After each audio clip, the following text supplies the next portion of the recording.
Welcome back to our channel. Tonight, we journey back to the late 1960s, to a time when a shadow fell over Northern California. This wasn't just any shadow.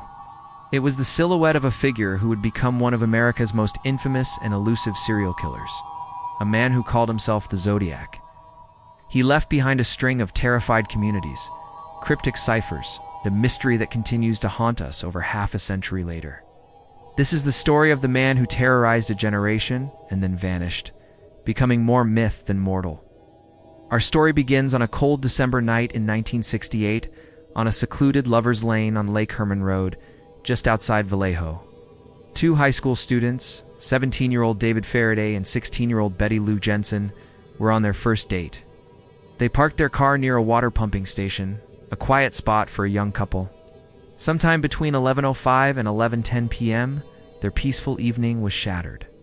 Another car pulled up alongside them. An unknown man got out and, without a word, began firing a .22 caliber pistol into their vehicle. David and Betty Lou scrambled to escape through the passenger door. David was shot in the head as he was getting out. Betty Lou managed to run, but the killer chased her down, firing 6 shots at her back. Only one missed. The entire brutal attack was over in less than 3 minutes. A passing motorist discovered their bodies moments later. David was still breathing but died on the way to the hospital. Betty Lou was gone. The police were baffled.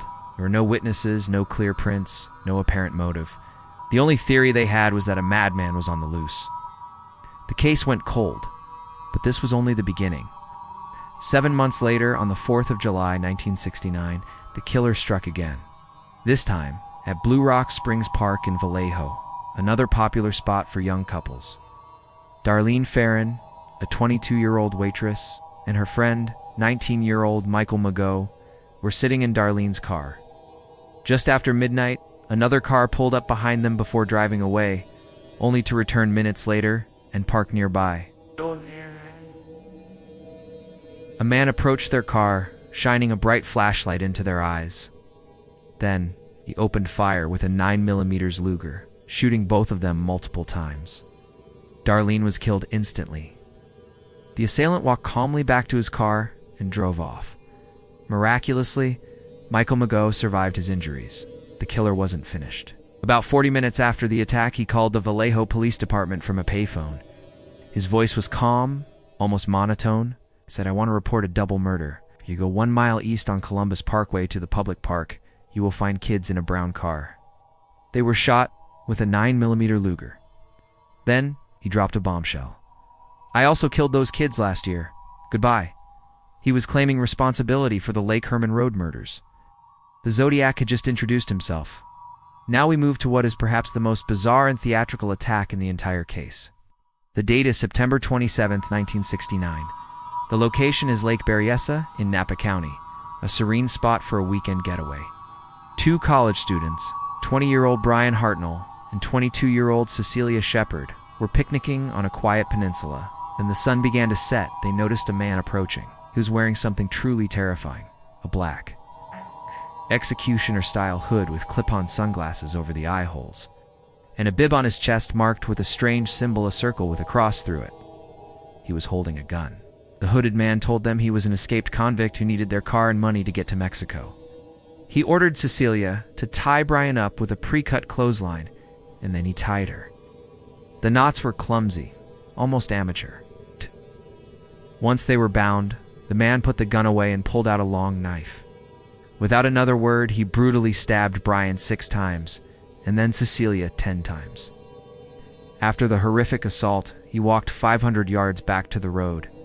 Before leaving, he used a black marker to draw his crosshair symbol on Brian's car door. Underneath, he wrote the dates of his 3 attacks.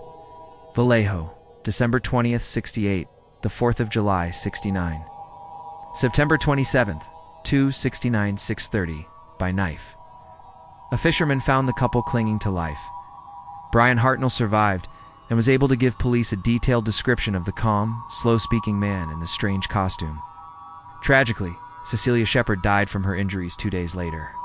The attack at Lake Berryessa revealed a new, more horrifying dimension of the killer one, who craved performance and took pride in his work. Just 2 weeks later, On October 11th, 1969, the Zodiac made his boldest move yet. He brought his terror from the isolated lovers' lanes into the heart of San Francisco. The victim was a 28-year-old cab driver named Paul Stein. Around 9:55 p.m., Stein picked up a fare who directed him to the upscale Presidio Heights neighborhood. At the corner of Washington and Cherry Streets, the passenger shot Stein in the head at point-blank range. But this time, the killer wasn't completely unseen. A group of teenagers across the street saw a man in the cab. Thinking it was a robbery, they called the police. They watched as the man wiped down the cab's interior and then walked away, just moments before officers arrived. In a now infamous blunder, the police dispatcher mistakenly reported the suspect as a black male. So when officers passed a white male walking calmly nearby, they didn't stop him. Was this the Zodiac? It's a chilling possibility. 2 days later, the San Francisco Chronicle received a letter. It began, "This is the Zodiac speaking," to prove he was the killer. He included a piece of Paul Stein's blood-soaked shirt. He mocked the police for their mistake and threatened to attack a school bus. The murder of Paul Stein changed everything. It happened in a busy city. There were witnesses who provided a composite sketch, and the killer left behind physical evidence. Yet, he still managed to slip away into the night, leaving a city in the grip of fear. Following the murder of Paul Stein, the Zodiac's reign of terror shifted from violence to psychological warfare. He began a long and chilling correspondence with newspapers, particularly the San Francisco Chronicle. These letters were a mixture of boasts, threats, and bizarre coded messages. He created complex ciphers, daring the authorities to crack them and reveal his identity. The most famous of these, the 340-character cipher, remained unsolved for over 51 years until a team of amateur codebreakers finally cracked it in. 2020, its message was rambling and taunting, but it offered no new clues to his identity. The Zodiac reveled in the media attention, playing a cat-and-mouse game with law enforcement and the public. He claimed to have many more victims, though only 5 murders and 2 attempted murders are officially linked to him. Over the years, countless suspects have been investigated. The most prominent was Arthur Lee Allen, a Vallejo man with a checkered past. There was a lot of circumstantial evidence pointing to him, but no definitive forensic proof ever connected him to the crimes. Allen always denied being the Zodiac and passed away in 1992, taking any secrets he had to the grave. Despite decades of investigation, a mountain of evidence, including partial fingerprints and even potential DNA from the letter envelopes, the case remains officially unsolved. The Zodiac Killer simply vanished, and leaving behind a legacy of fear and one of the greatest unsolved mysteries in American criminal history. His identity remains a ghost, a question mark that looms over Northern California to this day. Thank you for watching. If you found this story as fascinating as we did, don't forget to like, subscribe, and hit that notification bell for more deep dives into history's most compelling mysteries. See you next time.